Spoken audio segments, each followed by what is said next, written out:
Hi අද මම අරගෙන ආවේ රසම රස චොක්ලට් ලාවා කේක් එකක් එයා ෆ්‍රයි එකේ හදන විදිය. අපේ ෂෝට්ස් වීඩියෝ බලන නංගි කෙනෙකුත් කමෙන්ට් කරලා තිබුණා එයා ෆ්‍රයි එකේ ලාවා කේක් හදන විදියත් කියන්නකෝ කියලා.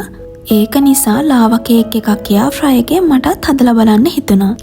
එහෙනම් අපි බලමු මේ රසම රස ලාවා කේක් එක එයා ෆ්‍රයි එකේ හැදුවේ කොහොමද කියලා. මේ පෙන්නලා තියෙන්නේ ලාවා කේක් එක සඳහා අපිට අවශ්‍ය වන ද්‍රව්‍ය ටික. මම ගත්තු ප්‍රමාණවල් වලින් පොඩි ලාවා කේක් දෙකක් හදාගන්න පුළුවන්. දෙදෙනෙකු සඳහා තමයි ප්‍රමාණවත් වෙන්නේ.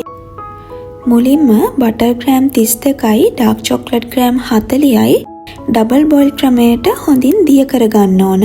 දැන් මේ දිය කරගත්තු චොක්ලට් ටික අපි හොඳට නිවා ගන්න ඕන. ඒ අතරතුර අපි අනිත් මිශ්‍රණය ලෑස්ති කරගමු.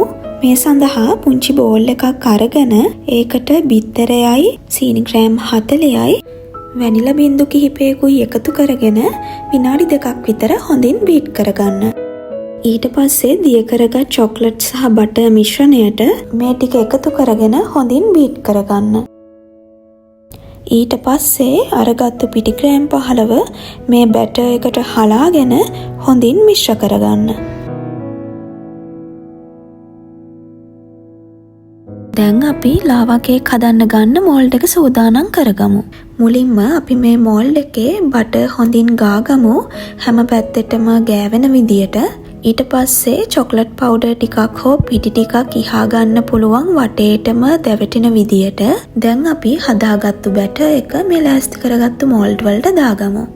ඔයාලා ගන්න කප් එකෙන් 4න් 3කට වගේ වෙන්න බැටර් එක දාගන්න. ඊට වැඩිය දාගන්න එපා මොකද සමහර වෙලාවට බේක් වෙද්දී බැටර් එක උතුරලා යන්න පුළුවන්. දැන් ලාවා කේක් ටික එයා ෆ්‍රයි එකේ බේක් කරගන්න තියෙන්නේ. මුලින්ම සෙල්සියස් අංශක 200ට විනාඩි 5ක් එයා ෆ්‍රයි එක මම ප්‍රීහීට් කරගත්තා.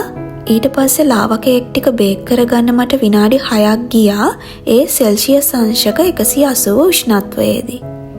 සාමාන්‍යයෙන් එයා ෆ්‍රයි එකෙන් එයා ෆ්‍රයි එකට බේක් කරන්න ඕන උෂ්ණත්වය කාලය වෙනස් වෙනවා. ඒක හදලම තමයි බලන්න ඕන බේක් වෙන්න කොච්චර වෙලාවක් උෂ්ණත්වයක් යනවද කියලා. එහෙනම් ඔයාලත් එයා ෆ්‍රයි එකේ ලාවා කේක් හැදුවොත් පහලින් කමෙන්ට් කරගෙන යන්න ඔයාලගේ එක්ස්පීරියන්ස් එක කොහොමද කියලා. දන්නේ නැති අයට දැනගන්න එක ගොඩක් වැදගත් වේවි කියලා මං හිතනවා. එහෙනම් හැමෝටම සුබ වේවා.